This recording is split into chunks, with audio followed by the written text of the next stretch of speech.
What's going on, guys? Welcome back to the channel. Talking with Views, episode 178, college football news. Only talking about college football today on this episode. We got head coach finally. We got teams still paying teams to beat them on their home field. And we got my thoughts on the state of the AP poll. So let's head straight into it.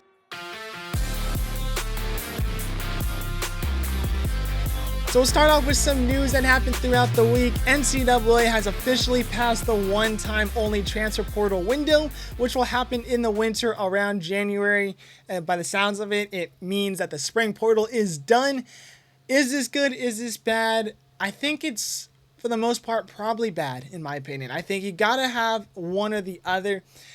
There's still going to be, 4 teams playing by the time this transfer portal window opens, and you're going to be hurting those 4 teams that are in the college football playoffs still. Everybody else is going to be able to talk to teams. Everyone's going to be focused on transfer portal next season, where those 4 teams are focused on the next week, the next game, the next team that's on their schedule. So I think having the spring portal open would be better than the winter one.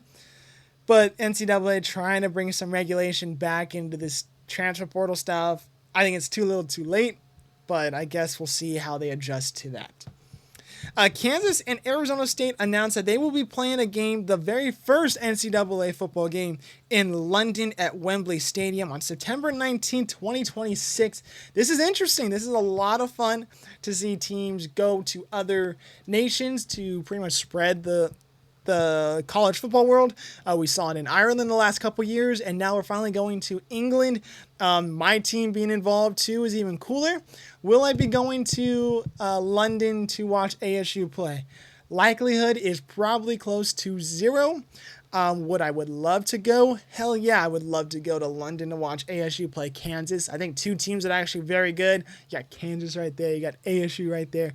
Very good teams in the Big 12. It will be a Big 12 game back-to-back for each other. So should be interesting. Should be fun to watch. I will try my best to go out there and go watch it, but most likely 99% I am not going to London to watch this game.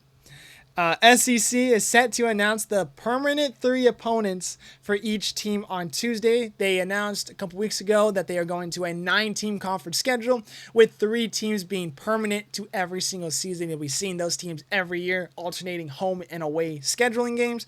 Obviously, we can make assumptions to some of the teams that we're going to see, like Auburn and Alabama will play every year. Mississippi State, those teams like that. But we will see the opponents coming out on Tuesday, so that will be interesting. Obviously we'll note that next week, so you guys make sure you guys come back, hit that bell icon so you guys are notified when that episode drops, so we can talk about the permanent opponents for the SEC.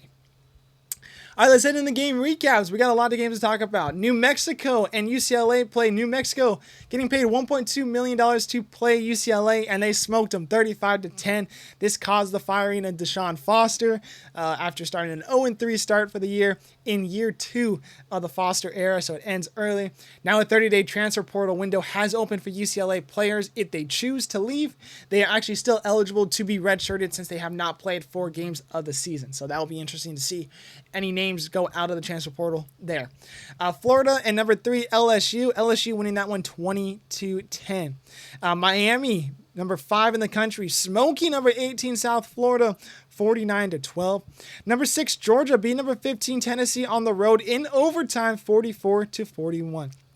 Number 16 Texas A&M beating number 8 Notre Dame in Indiana 41-40. Reports are coming out, though, that quarterback for the Notre Dame Fighting Irish, CJ Carr, was actually tipping his plays. Supposedly, based off of his stance, they were tipping whether it was a pass or a run play. Somebody said 58 of the 64 plays that he was under center for, he was showing whether it was a pass or a run depending on his stance. So they're definitely going to have to fix that. Now that Notre Dame is 0-2 to start off the year, they definitely are going to have to fix that for CJ Carr.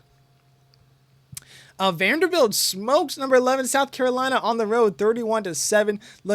Lenore Sellers did not finish that game due to injury. He is on track, though, to play this weekend against Missouri. Number 12 Clemson lost to Georgia Tech on the road, 24-21. Delaware beat UConn 44-41. Their first FBS win as an FBS school, so congrats to the Blue Hens there. Then you got Washington State getting crushed by North Texas 59-10. Now, I'm only bringing this up because maybe North Texas will be the new Group of 5 school that we're going to have to pay attention to. So keep an eye out on North Texas. West Virginia won the backyard brawl against Pitt 31-24. USC beat Purdue 33-17. Old Dominion beat Virginia Tech 45-26. This caused the firing of Virginia Tech head coach Brett Pry. He started the season 0-3 as well. Again, the transfer portal for 30 days has been open to Virginia Tech players if they choose. They also still can be redshirted because they have not played 4 games. And we've already seen corner Dante Lovett enter the transfer portal for the Hokies. Duke lost to Tulane 34-27. Now, Tulane, another team you guys might be circling as a Group of 5 team that gets into the playoffs this season, so watch out for the Green Wave. And Cal beat Minnesota 27-14. All right, let's head to the AP polls of the top 25. Number 1, number 2, number 3, all stay put. Ohio State, Penn State, LSU. Miami gets a +1 to 4. Georgia gets a +1 to 5. Oregon drops 2 to 6. Florida State gets +3 to 7. Texas drops 1 to 8. Illinois gets staying put at 9. And Texas A&M gets a +6 to 10. Oklahoma gets a +2 to 11. Iowa State gets a +2 to 12. Ole Miss gets a +4 to 13.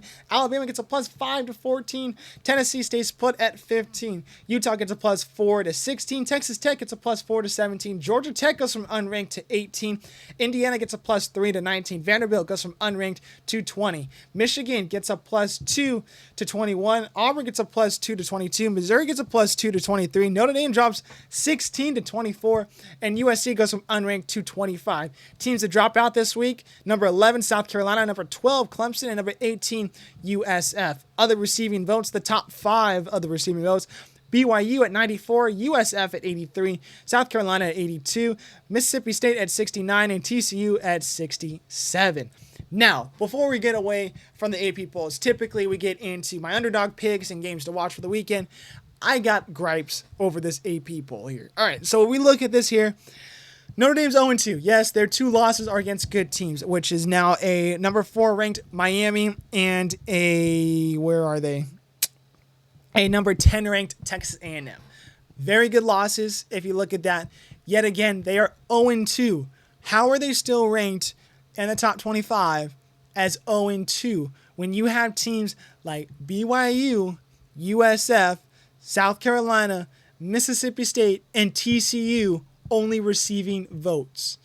That to me does not seem right. I love Notre Dame. Don't get me wrong. I got a helmet somewhere over there, right there, to represent Notre Dame. I spent extra on the money because I like Notre Dame and I wanted to get perfect. I wear Notre Dame a lot.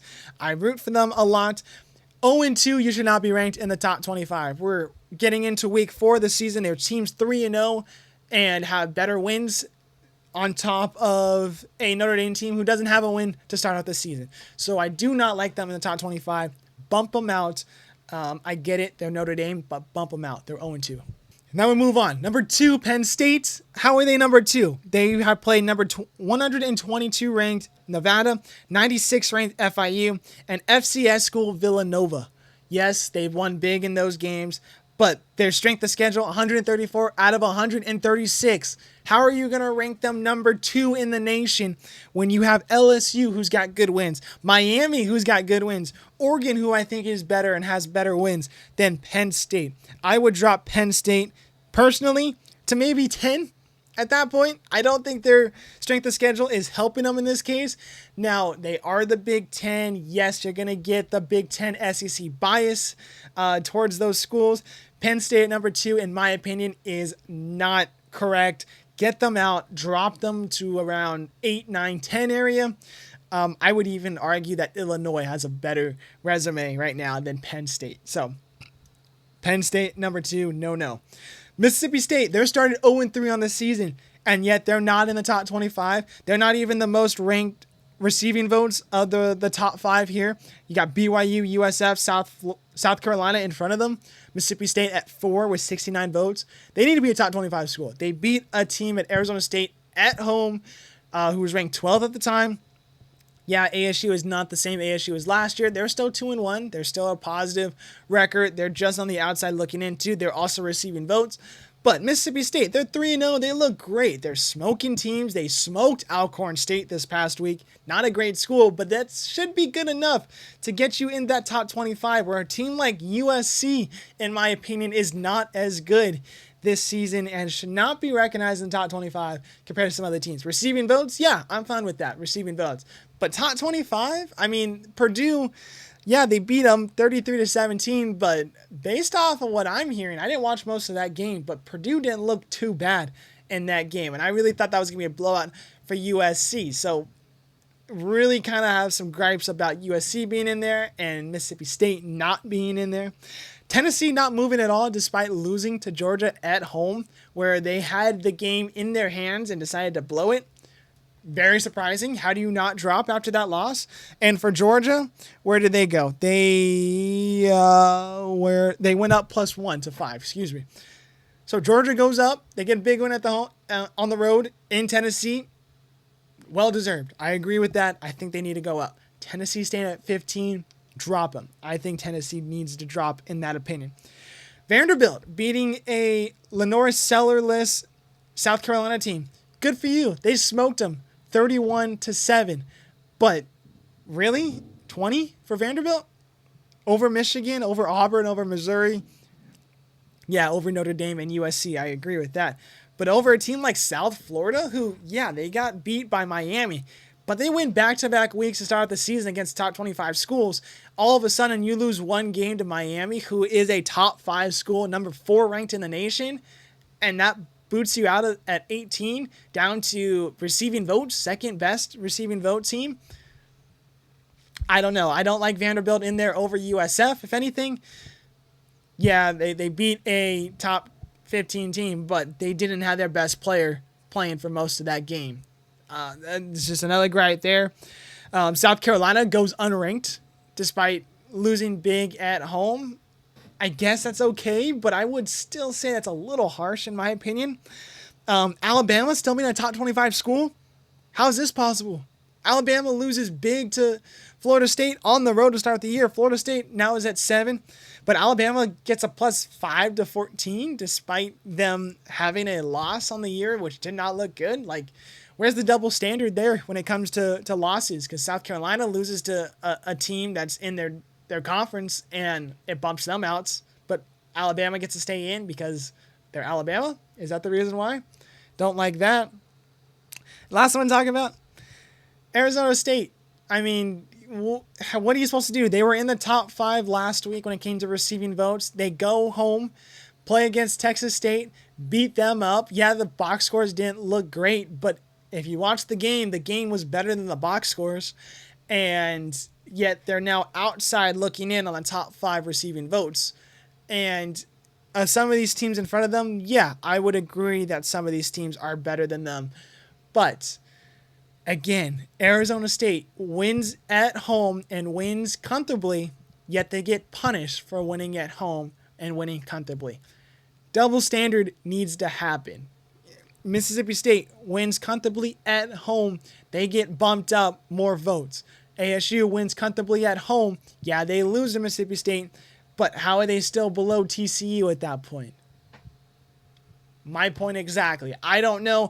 AP polls, in my opinion, are starting to get worse and worse as the years go on, especially when we hear more and more about the voters voting for certain teams to be in the top 25.